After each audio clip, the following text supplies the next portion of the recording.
Olá, meu querido aluno, seja muito bem-vindo à nossa aula de Direito Administrativo. O nosso assunto de agora são os serviços públicos. Os serviços públicos é aquilo que você vê na rua acontecendo, que o Estado tem que fazer para você e não faz, ou faz errado, ou faz mal feito, ou realmente satisfaz as suas necessidades, mas são serviços prestados pelo Estado com o objetivo de implementar o interesse público no interesse material de toda a coletividade. Tá? É o seguinte... Muito se diz sobre o serviço público, muito se discute acerca do seu conceito. Isso ganhou maior relevância ainda em razão das discussões travadas lá na França, na chamada Escola do Serviço Público. Lá, o serviço público a definição de serviço público é tão importante que ele afeta diretamente a competência jurisdicional. Por quê? Porque a França adota aquele sistema dualista. Ele divide as jurisdições em jurisdição normal, como a gente tem aqui, exercida por um poder judiciário, que julga as lides não estatais, e uma jurisdição administrativa. Então lá nós temos dois tribunais, um tribunal que julga as causas normais e um outro tribunal que julga as causas em que o Estado está envolvido. E a definição de serviço público na França era importante, inclusive, para que se definisse a competência desse tribunal administrativo. Porque envolvendo o serviço público na concepção deles, seria dirimido pelo tribunal administrativo. Então de lá é que vieram os principais desdobramentos, os principais estudos e conceitos de serviço público. Qual a abrangência do serviço público, beleza?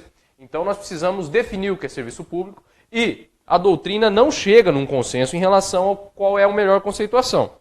Em direito administrativo isso é muito comum, mas em serviços públicos nós não temos definição constitucional do que é serviço público, nós temos menção a serviço público na Constituição Federal, mas nós não temos a definição explícita pelo legislador constituinte do que vem a ser serviço público. E também não temos a definição legal de serviço público. A lei também não vem e diz o que é serviço público. Então os doutrinadores, uns adotam os conceitos, outros adotam os outros, mas enfim, em termos de serviço público, 3 critérios são utilizados para a sua definição. José dos Santos Carvalho Filho traz assim, como se fossem correntes distintas para a definição do que é serviço público. Primeiro, critério material, que diz respeito ao conteúdo do serviço prestado. Segundo, critério subjetivo ou orgânico, que diz respeito a quem incumbe a prestação desse serviço. E terceiro, critério formal, que diz respeito tanto à necessidade de lei como à definição do regime jurídico a que ele é definido. Aí no final ele conclui assim, falou, olha, só que nenhum desses 3 conceitos adotados separadamente são suficientes para a definição de serviço público adequadamente. Nós temos que conjugá-los, e é o que a maioria dos autores faz. Mas ainda assim, conjugando esses 3 elementos, nós podemos identificar claramente 2 sentidos na doutrina, tanto nacional como estrangeiro. O sentido amplo e o sentido estrito do que vem a ser serviço público. Em sentido amplo, isso aqui é trazido pela doutrina como sendo toda a atividade estatal, olha a palavra, tá? Estatal, quer dizer prestada pelo Estado. De acordo com esse conceito amplo, essa majoração do conceito de serviço público, nós temos aqui, isso com base naquela escola do serviço público francesa que eu citei. Nós temos aqui que serviços públicos, por quem adota esse sentido, engloba atos. Vou deixar atos mesmo. Atos jurisdicionais, os atos provenientes do poder judiciário. Atos jurisdicionais são os atos do Poder Judiciário na sua atividade típica. Engloba atos legislativos,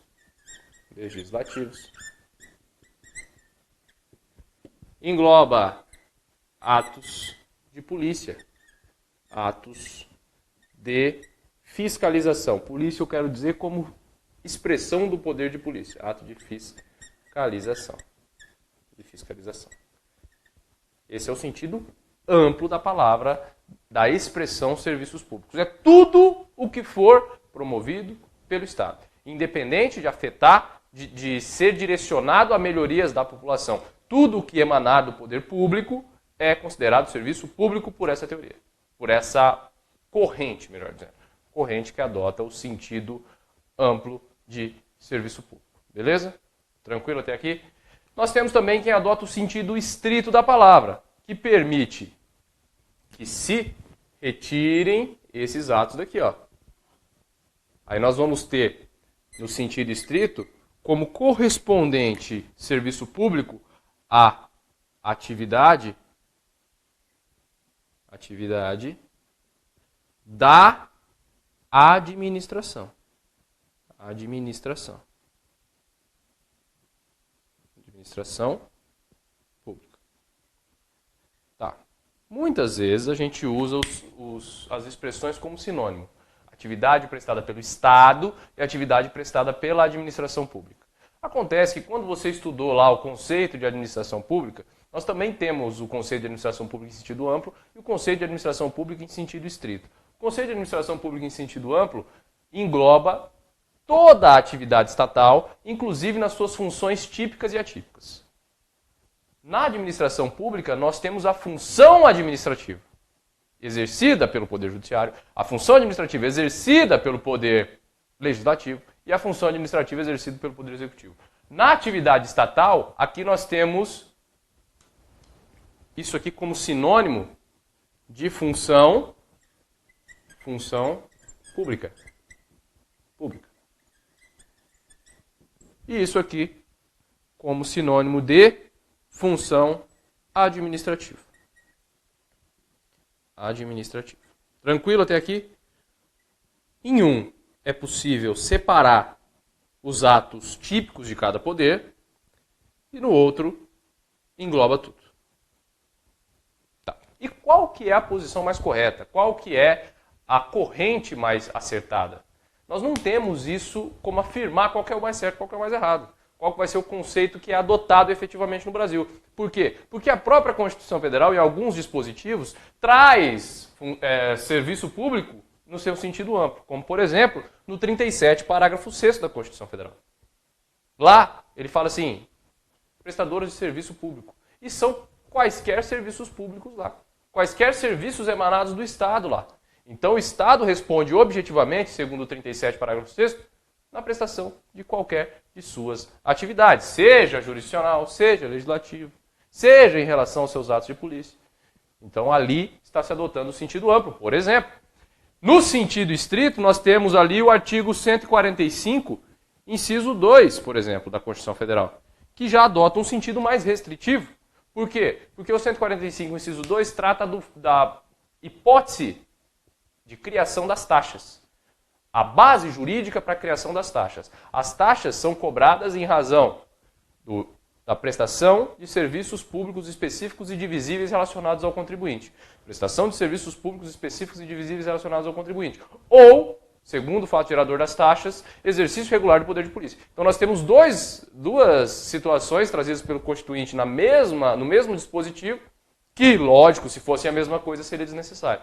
Então aqui, no 145, inciso 2, o Constituinte adotou o sentido estrito. Então nós não temos como afirmar qual que é o conceito mais correto de serviço público. Mas daí, como em cima do muro aqui, quem tem um conceito extremamente restritivo é Celso Antônio Bandeira de Mello, Marçal Justem Filho. Por quê? Porque eles definem, eles estreitam mesmo. Eles dizem que isso tem que provocar diretamente melhoria para a coletividade. No caso do Marçal Justem Filho, ele vai além. Ele fala que o serviço público visa implementar direitos e garantias fundamentais.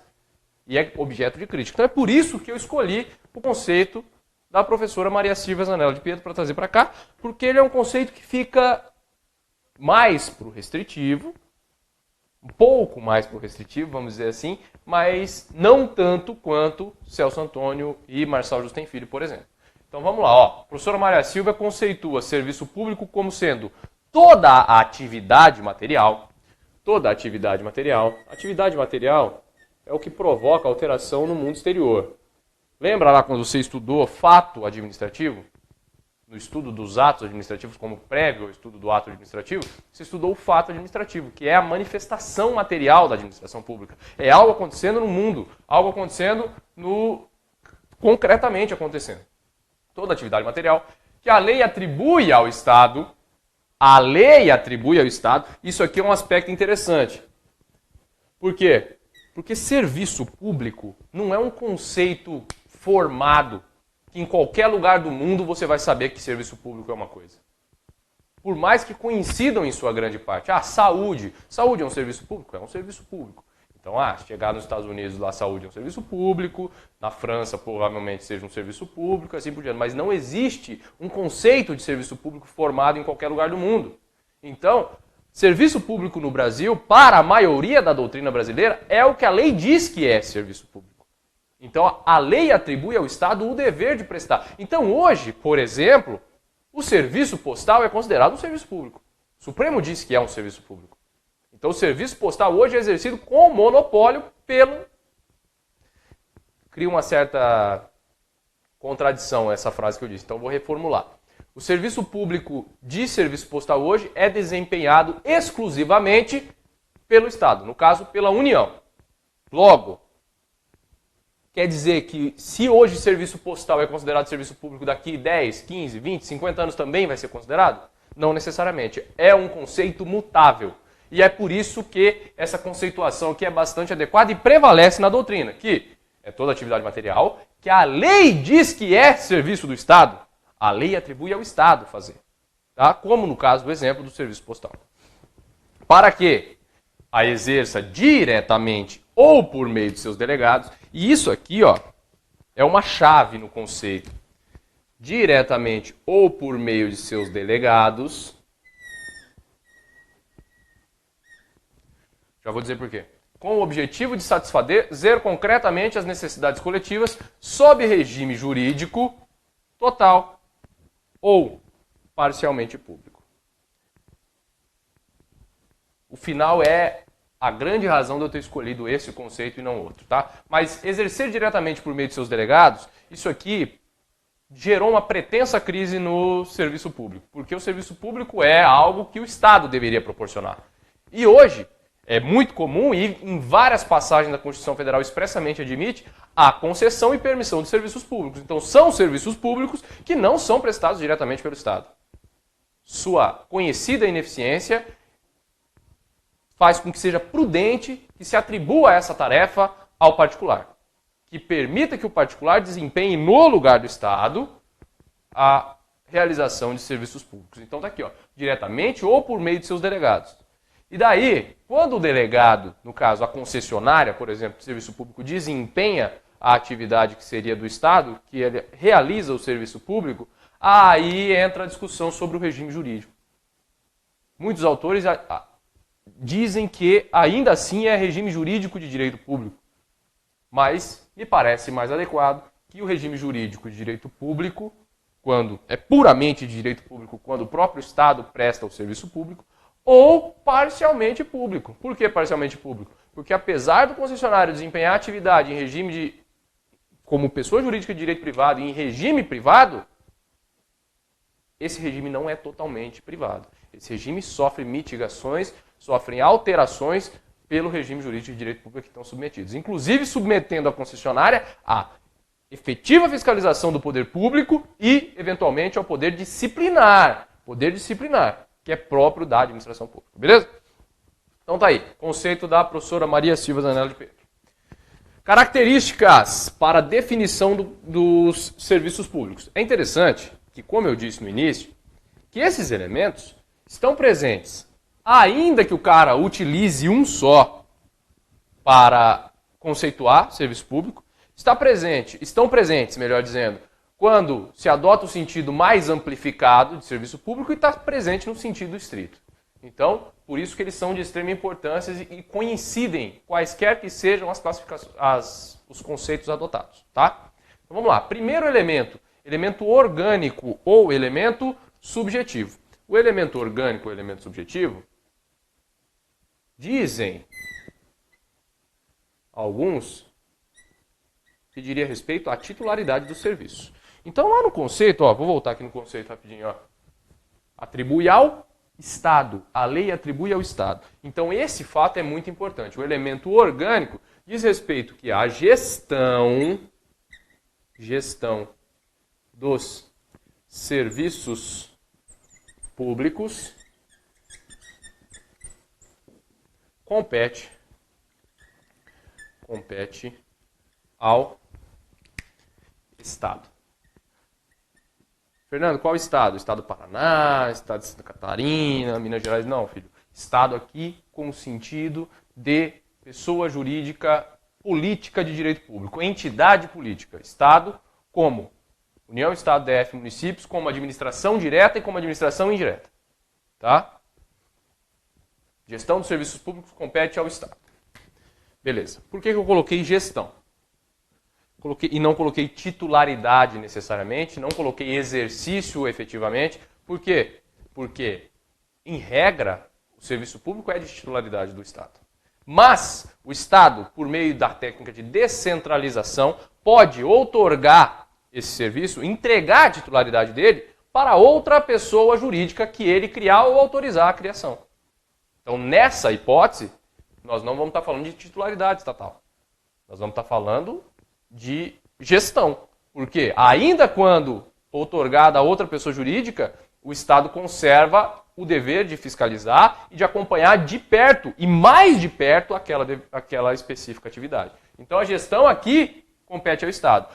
Sendo pelo exercício direto, ele pode exercer, pode promover os serviços públicos de maneira direta, seja de maneira indireta,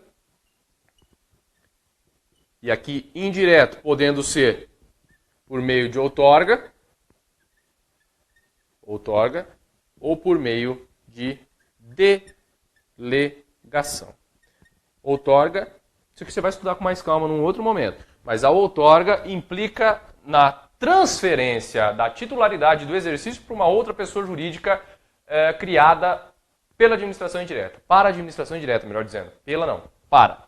E a delegação ocorre quando há concessão ou permissão de serviço público em que o Estado conserva a titularidade, mas o exercício é transmitido a um particular. Beleza? Então esse é o elemento orgânico ou subjetivo. Vamos lá. O segundo elemento é o elemento formal. Formal, óbvio, que diz respeito à forma. A forma como os serviços públicos são prestados. E essa forma diz respeito especificamente ao seu regime jurídico. Tá. Então aqui entra a peculiaridade que eu citei há pouco. Regra. Regime jurídico de direito público. Serviço é de gestão estatal, logo, o regime jurídico a que ele está submetido é, em regra, um regime jurídico de direito público. Tá. Vamos voltar aqui no conceito. Em regime jurídico total ou parcialmente público. Total ou parcialmente público.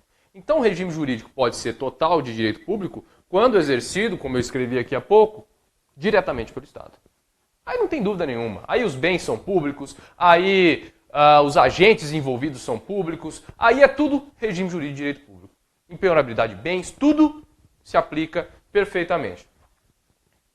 Agora, no caso de delegação, em que o serviço pertence ao Estado, é de titularidade do Estado, mas está sendo exercido por uma pessoa jurídica de direito privado ou exploradora de atividade econômica com o objetivo de obter lucro, vai ser um regime jurídico propriamente de direito público?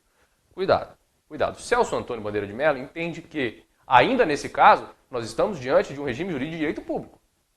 Mas outros autores entendem que o regime é híbrido, como Maria Silvia Zanella de Pietro e José dos Santos Carvalho Filho. Então nós temos aí gigantes do direito administrativo, um dizendo uma coisa, outro dizendo outra. Então o que cair na sua prova dentro desses dois aspectos, você vai dizer que está certo. Então, primeiro, olha, ainda que haja delegação de serviço público mediante concessão, o regime jurídico é de direito público, se não tiver uma mais certa dizendo que é um regime híbrido, você vai marcar essa como certa. Beleza? Então vamos lá. Regime jurídico de direito público quando exercido diretamente, ou um regime jurídico híbrido. O que quer dizer híbrido? Que mistura aspectos de direito público com aspectos de direito privado. É óbvio que a empresa concessionária de serviço público se pauta pelo regime jurídico de direito privado. Ela é uma pessoa jurídica de direito privado, exploradora de atividade econômica, que está desempenhando sua atividade com a finalidade de obter lucro. Mas, ao realizar um contrato ao promover um contrato administrativo com a administração pública que lhe concede o exercício de um serviço público, todas aquelas regras que ela estava submetida ficam parcialmente derrogadas. Parcialmente derrogadas. Por quê? Porque ela começa a submeter tanto ao regime jurídico privado e, em algumas situações, ao regime jurídico de direito público. Como, por exemplo, ela passa a responder objetivamente pelos danos que ela causar aos particulares. Porque a Constituição manda. Certo? Então nós temos aí uma mistura do público com o privado. Esse é o elemento formal. Elemento formal. Por fim, nós vamos tratar do elemento material. O elemento material. Qual é o elemento material dos serviços públicos? É o interesse da coletividade. Da coletividade. O serviço público vai ser desempenhado sempre no interesse da coletividade. Então, o elemento material coincide com a finalidade pública, a finalidade de supremacia do interesse público. O interesse público aqui como o interesse da coletividade. Isso aqui vai ter por objetivo, o serviço público, prestar melhorias para a população, proporcionar serviços sociais, vai ter por objetivo garantir acesso à saúde, educação. Toda a gama de serviço público que a gente conhece vai ter por objetivo não ter lucro. Por isso que o serviço público pode trabalhar com déficit, por exemplo. Então o serviço público ele pode ser mais dispendioso do que lucrativo. E normalmente é. E é por essa razão que nós temos grandes áreas ainda muito deficitárias na prestação de serviços públicos. A social, que é o que eu estava exemplificando, é uma delas. Então nós temos essa preocupação. Serviço de telefonia, serviço de gás, serviço de energia elétrica, serviço de água encanada, tudo isso, interesse da coletividade. Tudo isso como interesse da coletividade, podendo trabalhar, inclusive, de maneira deficitária para permitir que a coletividade seja beneficiada por meio desses serviços públicos. Tranquilo até aqui? Elementos caracterizadores? Vamos lá. Classificação dos serviços públicos. Principais, né? Porque a doutrina classifica do jeito que quer, cada um dá o nome que quer, então estão aqui as que mais caem. Vamos lá. Serviços públicos podem ser delegáveis ou indelegáveis. Os serviços públicos delegáveis são aqueles que, ou por sua natureza, ou por expressamente mencionados na lei ou na Constituição Federal, podem ser atribuídas a outra pessoa fora da administração pública, a outra pessoa que não seja pessoa jurídica de direito público. Então, o serviço delegável não precisa ser pessoa jurídica de direito público, não precisa ser o próprio ente e não precisa ser autarquia ou fundação autárquica. Pode ser sociedade de economia mista, empresa pública ou a delegação direta para o particular, como no caso das concessões e permissões de serviço público. Então, o serviço delegável é aquele que não precisa ser exercido diretamente pelo Estado. E, normalmente, se for decorrente da sua natureza, é aquele que não decorre do poder de império do Estado. Se decorrer do poder de império, nós vamos estar diante de serviços indelegáveis, serviços públicos indelegáveis. Então, serviços públicos indelegáveis são aqueles que envolvem o poder de império. E os impéries, que diz respeito, por exemplo, à segurança nacional, não vai poder terceirizar, por exemplo, conceder a proteção das fronteiras, segurança nacional, emissão de visto, atividade, aqui no sentido amplo, a atividade jurisdicional, não vai poder terceirizar o judiciário. E assim por diante. Então são serviços que, por sua natureza, são indelegáveis. Tá?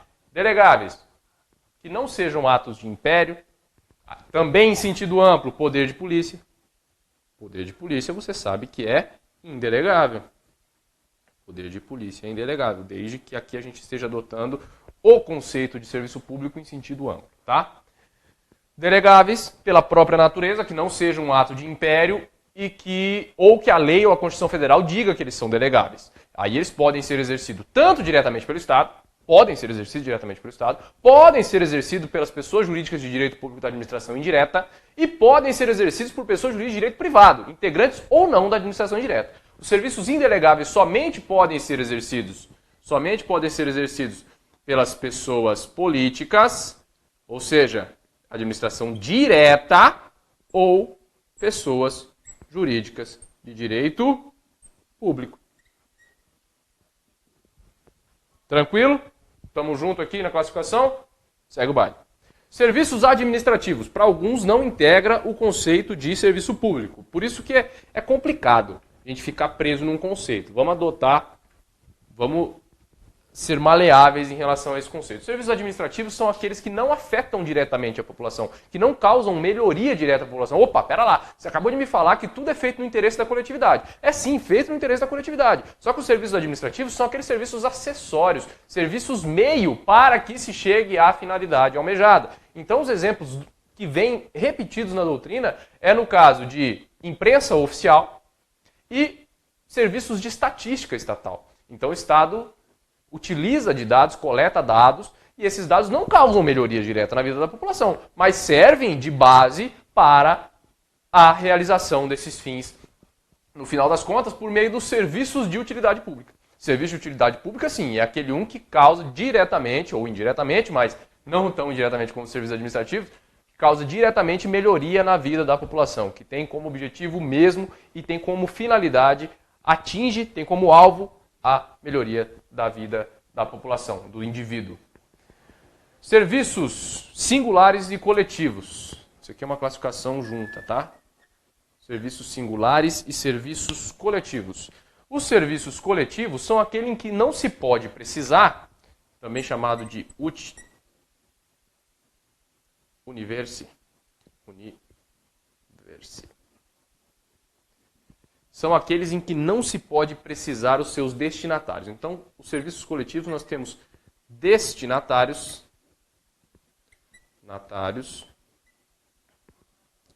indeterminados. Por exemplo, destinatários indeterminados. Por exemplo, Serviço de Segurança Pública do Estado. Você sabe quem está sendo beneficiado diretamente com o serviço de segurança pública? Não sabe. O cara está rodando a viatura aí, tem helicóptero, tem câmera de vigilância. Não se pode precisar quem são os destinatários desse serviço público. Serviço de iluminação pública. Serviço de iluminação pública.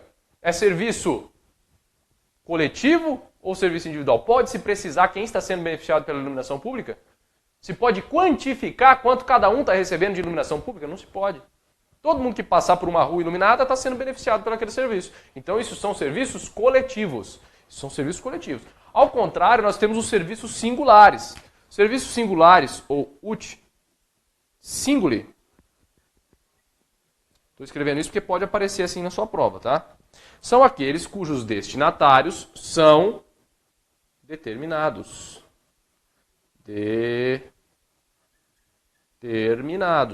Exemplo clássico. Serviço de emissão de passaporte. Quem que é beneficiado com o serviço de emissão de passaporte? Somente aquele cara que quer tirar o passaporte. Vai lá na Polícia Federal, preenche o formulário, paga a taxa e usufrui do serviço de emissão de passaporte. Tem como se determinar quem é o cara? Tem. Somente aquele que pede. Então é um serviço singular. Serviço de coleta de lixo domiciliar. Tem como saber a casa de quem que o caminhão de lixo passa para pegar o lixo? Tem como saber. Serviço de fornecimento de fotocópia numa repartição pública. Você precisa de uma fotocópia, quem que vai ter que pagar a taxa? Só quem pede a fotocópia. Beleza? Então são serviços que se pode precisar quem são exatamente os seus destinatários. Os serviços singulares, específicos e divisíveis, podem ser objeto de cobrança de taxa, tributo denominado taxa. Por isso que nós temos súmula do STF e súmula vinculante do STF, dizendo que o serviço de iluminação pública não pode ser remunerado por taxa. O serviço de iluminação pública não pode ser remunerado por taxa, porque é um serviço coletivo. O serviço de iluminação pública é um serviço coletivo. Tranquilo? Vamos lá. Serviço de coleta de lixo domiciliar pode, tá? Última classificação, serviços sociais e serviços econômicos. Serviços sociais e serviços econômicos. Serviços sociais são aqueles serviços que a gente conhece, que estão lá no artigo 6º da Constituição Federal. Da ordem social. Artigo 6º da Constituição Federal. Aqui nós temos o direito à saúde, direito à educação, direito à moradia, o direito à previdência. Nós temos um monte de direito. São direitos normalmente previstos de forma programática na Constituição Federal, como um mandamento de implementação para o poder público. O poder público tem que fazer com que aquilo se concretize no decorrer do tempo de maneira progressiva. Então, os serviços sociais são essas melhorias sociais, serviços de assistência social ao particular. Certo? Então o Estado tem que prestar esses serviços ao particular. Os serviços econômicos, por seu turno, a doutrina divide eles em 3 aspectos. Então o primeiro aspecto é a atividade econômica. Atividade econômica junto com o particular.